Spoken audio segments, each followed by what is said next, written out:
Posture is something almost all of us struggle with. We sit too much, move too little, and before we know it, we've got slouched shoulders, forward head posture, and chronic tightness that we just can't seem to fix. But here's the truth. What most people get completely wrong, posture isn't a conscious thing. You can't just sit up straight and expect long-term results. Why? Because posture is reflexive. It's controlled by your nervous system, not your willpower. So to actually fix your posture, we need to go deeper than stretches or strengthening exercises. I dove into the latest neuro research to uncover what really works, and it all starts with this. Posture starts in the brain, not in the muscles. This is where most programs fall short. They focus on trying to fix the muscles, your traps, your back, your hips, but science shows that your posture is programmed at the level of your brainstem. It's governed by something called subcortical reflexes, which are automatic responses that your body uses to maintain upright posture. Now, here's the catch. If those reflexes are off, no amount of stretching or strengthening will make a difference. The body will just revert back to its default slouched position. So what throws these reflexes off in the first place? Well, it usually comes down to poor sensory input, like the signals coming in from your feet and your eyes affecting your vestibular system. Now, if those systems are not aligned, your brain is not able to get a clear sense of where your body is in space. One study from the Journal of Clinical Neuroscience found that simply improving sensory feedback from the feet could enhance postural stability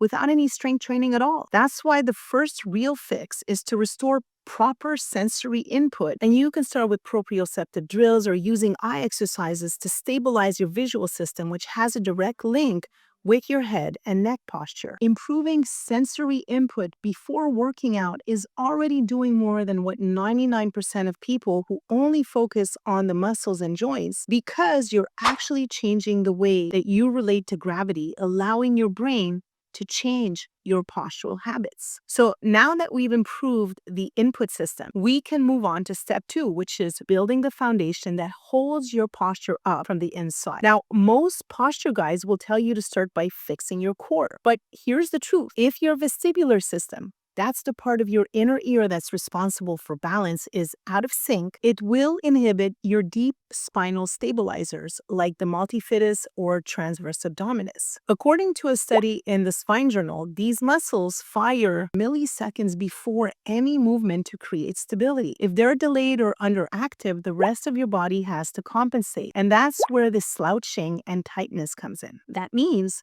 that no matter how many planks or breathing drills you do, your brain won't let those muscles fire efficiently because your brain won't engage the stabilizers if it doesn't feel safe or balanced. A study in Neuroscience Letters showed that disturbances in the vestibular system led to decreased trunk muscle activation and impaired postural control even in healthy individuals. So what's the fix? You need to reactivate the balance system before you train the core. Here's where to start. Vestibular resets, gentle head tilts, eye tracking, and gaze stabilization drills can help realign your inner ear's communication with your brain. Standing on barefoot or balance pads or foam can re-engage the proprioceptors in your feet and stimulate the spinal reflexes needed for upright posture. Now, once the vestibular system is back online, then and only then should you start training your core. Now, when you do, you'll actually get results because the brain no longer sees your upright posture as a threat.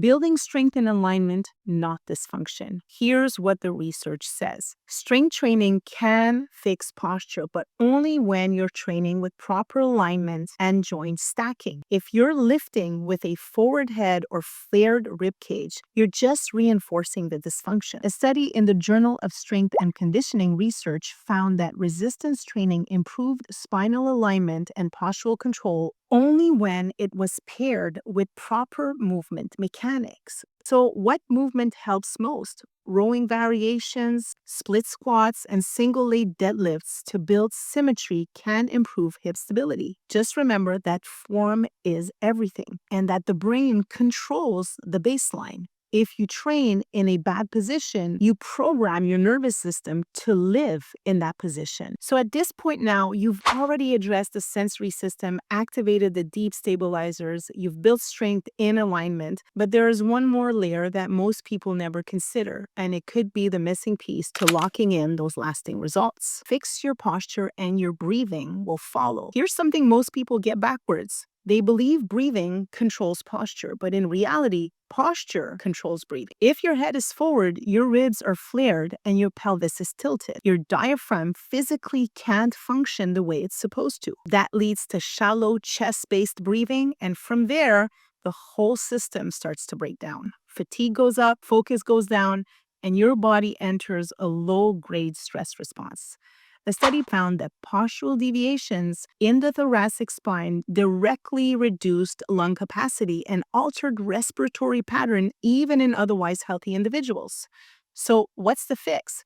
Restore proper posture first, and breathing function starts to normalize on its own. To speed up the process, you can use drills that reinforce both at the same time. Wall breathing or crocodile breathing can help. So you're not just training your breath here, you're reconditioning your nervous system to associate good posture with calm, regulated breathing. And that brings us to the final and maybe most important step. Your posture drives your nervous system, your thoughts, your mood, and even your stress level. We often think of posture as something that reflects how we feel, but research tells us it actually goes the other way around. Poor posture doesn't just follow stress, it creates it. Slouched posture compresses the diaphragm, limits oxygen intake, and sends low frequency to the brainstem associated with anxiety and mood. A 2017 study in health physiology found that upright posture improved self-esteem, increased alertness, and even reduced negative thinking in people with mild to moderate depression.